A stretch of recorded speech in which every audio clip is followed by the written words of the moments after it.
থমথমে গোয়ালপাড়া পাইকান উচ্ছেদস্থল। বৃহস্পতিবার গোয়ালপাড়ার বেতবাড়িতে সংঘর্ষের পর চাপা উত্তেজনা বিরাজ করছে। ঘটনার সঙ্গে জড়িত 10 জনকে গ্রেফতার পুলিশের। বৃহস্পতিবারের সংঘর্ষে পুলিশ ও বনকর্মীর 24 জন আহত হয়। হামলায় উস্কানি যারা দিয়েছে তাদের বিরুদ্ধে পুলিশের অভিযান। সোশ্যাল মিডিয়ায় মুখ্যমন্ত্রীকে হুমকির অভিযোগে গ্রেফতার সামনুর আলী। অসমের সব জমি কিনে নেবেন হুমকি দিয়েছিলেন সামনুর। উল্লেখ্য, উচ্ছেদ এলাকা পাইকান সংরক্ষিত বনাঞ্চলে যাওয়ার রাস্তা কাটার সময় উচ্ছিন্নরা পুলিশ ও বনকর্মীদের বাধা দেয়। পুলিশ বনকর্মীদের লক্ষ্য করে পাথর, লাঠি, বল্লম ছোঁড়ার অভিযোগ ওঠে।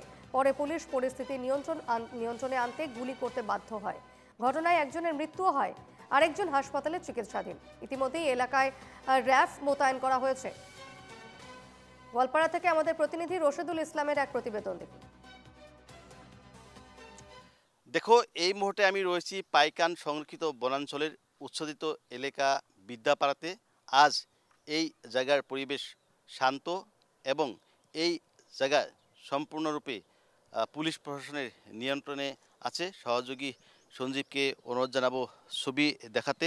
কোনো লোকজন দেখা যায়নি এবং কাল যে ঘটনা ঘটেছিল তারপর এই জায়গার কিন্তু দেখা যাচ্ছে সিআরপিএফের র্যাপিড অ্যাকশন ফোর্সের চালচলন দেখা যাচ্ছে। কেননা কাল দুটো করে কোম্পানি এই জায়গায় নিয়ে আসা হচ্ছে। র্যাপিড অ্যাকশন ফোর্সের দুটো করে কোম্পানি এই জায়গায় নিয়ে আসা হচ্ছে। সহযোগী সঞ্জীবকে অনুরোধ জানাচ্ছি পরিবেশ দেখাতে। আমি দেখাচ্ছি জরুরিকালীন যে সকল সেবা আছে সেই সেবাগুলিকে দেখা যাচ্ছে অ্যাম্বুলেন্সের গতিবিধি এবং দেখাচ্ছি আমি এই জায়গার পরিবেশ। যে ঘটনাকাল ঘটেছিল সেই ঘটনার পর সম্পূর্ণরূপে এই জায়গা কিন্তু পুলিশ প্রশাসনের নিয়ন্ত্রণে আছে এবং র্যাপিড ফোর্সকে নিয়ে আসা হচ্ছে যাতে কোনো ধরনের কোনো হিংসাত্মক ঘটনা না ঘটে। এই জায়গার লোকজনকে এই জায়গা থেকে কিন্তু যেতে দেওয়া হচ্ছে, বিতাড়িত করা হচ্ছে।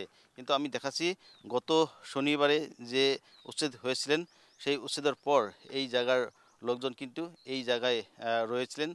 ত্রিপাল টেনে, তম্বু টেনে তিনিরা এই জায়গায় অস্থায়ীভাবে রয়েছিলেন। কিন্তু তারপর কাল যে ঘটনা ঘটল, একটি পথ বা একটি রাস্তা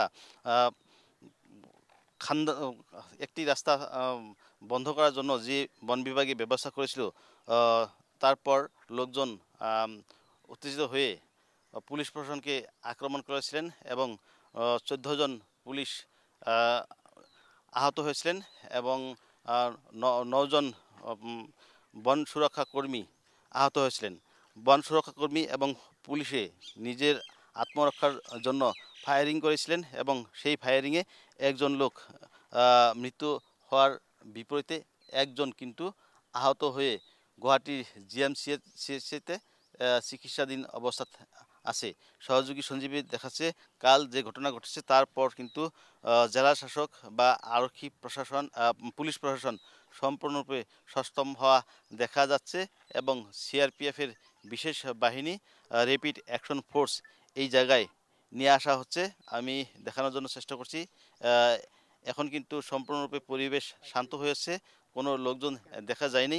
আমি পূর্বে বলেছি যে এই জেলা শাসকে ইতিমধ্যে নির্দেশ দিয়েছেন যে এই জায়গায় বিনা অনুমতিত কোনো লোকজন প্রবেশ করলে তিনাকে কিন্তু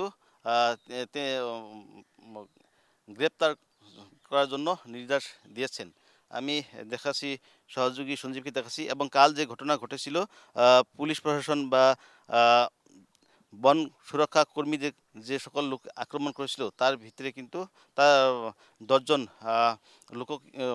জন ব্যক্তিকে আটক করেছে এবং গ্রেপ্তার করেছে এবং সে যে ব্যবস্থা নিতে লাগে সেই ব্যবস্থা আর পুলিশ প্রশাসনে নেওয়া দেখা যাচ্ছে। সহযোগী সঞ্জীবকে দেখানোর জন্য অনুরোধ জানাচ্ছি এবং কাল ঘটনার যে তদন্ত সেই তদন্ত অব্যাহত রয়েছে। আমি দেখাচ্ছি আজকের পরিবেশ।